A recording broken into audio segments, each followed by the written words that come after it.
Assalomu alaykum, sizlar bilan mashhur o'z kanali qimmatga tushgan lipoaksiya vlogerni kimlar operatsiya qildi? Kanalimizga obuna bo'ling va bitta like tugmachasini bosib qo'ying. Instagramda ko'kosh taxallusi bilan tanilgan 33 yoshli bloger ayol Toshkentdagi Med Konsultant klinikasida o'tkazilgan operatsiyadan so'ng og'ir ahvolga tushib qoldi. Vaziyatga oydinlik kiritish maqsadida bemor va uning yaqinlari bilan bog'landik. Instagramda ko'kosh taxallusi bilan tanilgan 33 yoshli bloger Komila Abduqodirova Toshkentdagi Med Konsultant klinikasida o'tkazilgan operatsiya oqibatida og'ir ahvolga tushib qolgani haqidagi xabarlar ijtimoiy tarmoqlarda muhokamalarga sabab bo'lmoqda.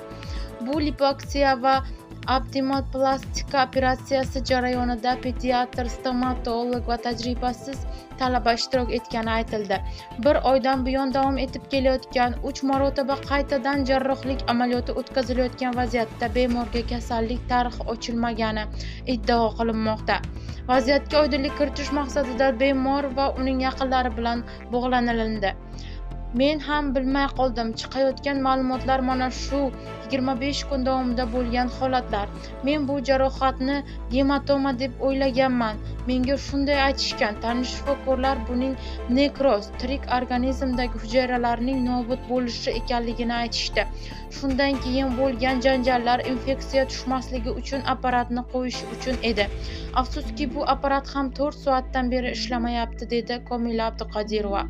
Komilaning qarindoshi Nihola Rajabova ko'ra, bemorning bundan keyingi reabilitatsiyasi uchun klinika yordam berishni istamayapti.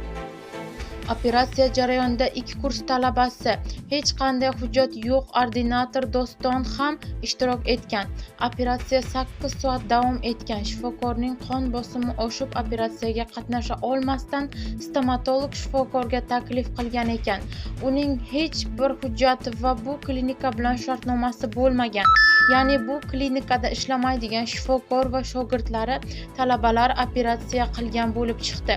Hattoki jag'ini operatsiya qilishganda jarohat ketkazib, qiyshaytirib qo'yishgan. Hozir gapirganda qiynalyapti. Malakasi, tajribasi yo'q shifokorlar singlimizni og'ir ahvolga keltirib qo'ygan. Komilaning reklamalari ortidan klinikaga kelgan qiz 20 million pul to'lab operatsiya qildirgan.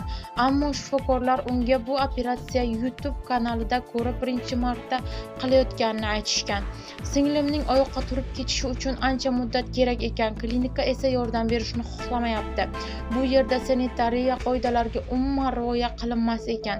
Afsuski shifokorlar og'ir holatdagi bemorning oldida qo'lida sigaret bilan kirib o'tirishadi, deydi u. Med Konsultant xususiy klinikasi bu amaliyotni bepul o'tkazganini, yuzaga kelgan holat esa bemorning operatsiyasidan keyin tavsiyalarga rioya qilinmaganini oqibatda kelib chiqqanini ma'lum qilgan. Klinikadan izoh olishning imkoni bo'lmadi. Chunki u yerda sog'liqni saqlash tizimi mas'ullari va prokuratura organlari tekshiruvi ketayotgan ekan. Shu sabab ichkariga kirishga hech kimga ruxsat berishmadi. Aytish kerakki, so'nggi vaqtda O'zbekistonda abdominoplastika operatsiyasi ommalashmoqda.